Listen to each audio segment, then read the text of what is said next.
Hi everyone.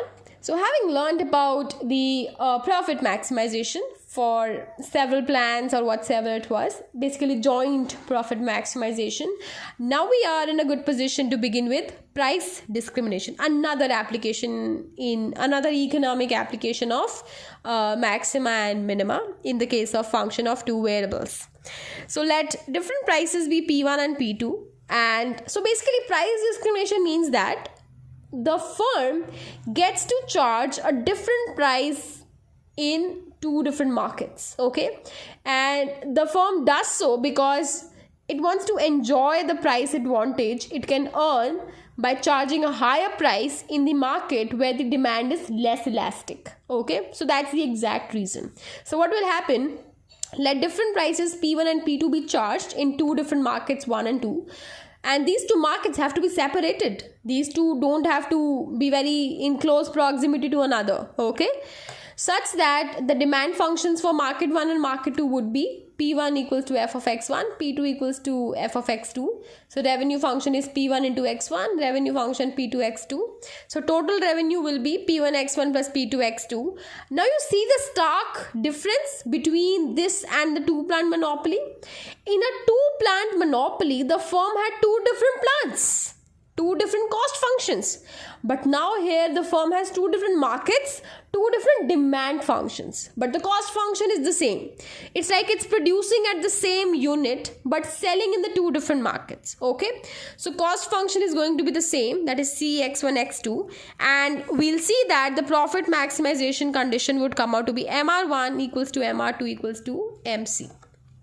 So the question, suppose a monopolist is practicing price discrimination by charging two different prices in these two markets. These are the demand function, this is the cost function. Quantity is Q1 and Q2.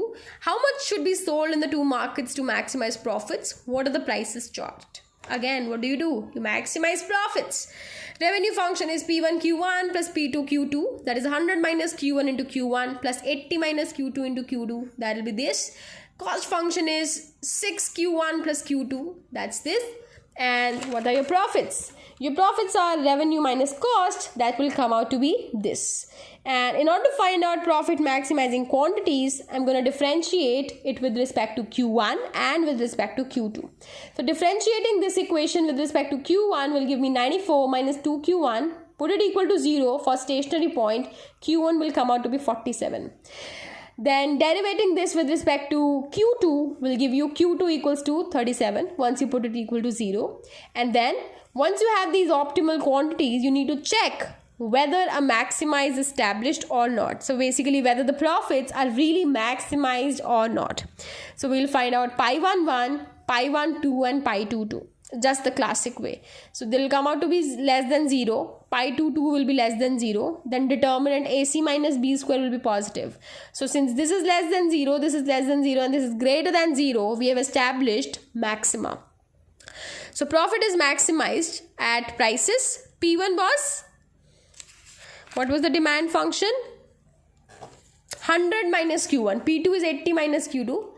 So once you have found out Q1 and Q2, you can easily find out the prices and hence the profits. Profit is nothing but substitute Q1 and Q2 in this equation. Maximum profits will be 3,578. Second part, how much profit is lost if the price discrimination is made illegal? So if price discrimination is not permitted in the market, what will the firm do? Firm will charge the same price. So P1 equals to P2 equals to P. That means demand function in the market 1 will now be Q1 equals to 100 minus P. Instead of P1 it will be just P. And likewise in market 2 it will be Q2 minus 8. Q2 equals to 80 minus P. Now you have to perform single profit maximization such that there is no distinction between the price charged, because there is no longer any price discrimination. Q is Q1 plus Q2. So that will be 100 minus P plus 80 minus P.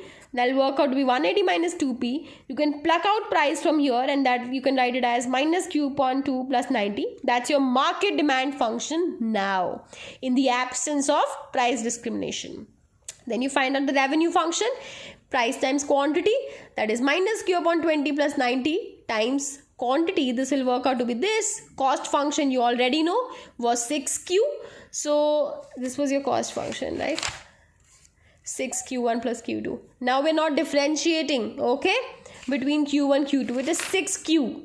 So that is 6Q is the quantity, so as the cost. So profit will be revenue minus cost. And to maximize, again the same things. So what you will do, you will find pi dash q, put it equal to 0, quantity will come out to be 84, and then you will check pi double dash q, it will be negative. That means the second order condition says this is a point of maxima.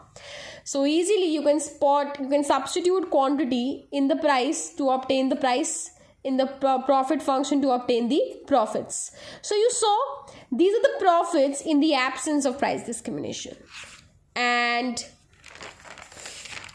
these are the profits in the presence of price discrimination, which are clearly higher. Oh, obviously these had to be. That's the point of discriminating. So loss in profits is the difference that will come out to be 50 rupees. To practice more, you can do question 5 from 17.1 in Sitzeder and Hammond. Thank you for watching the video.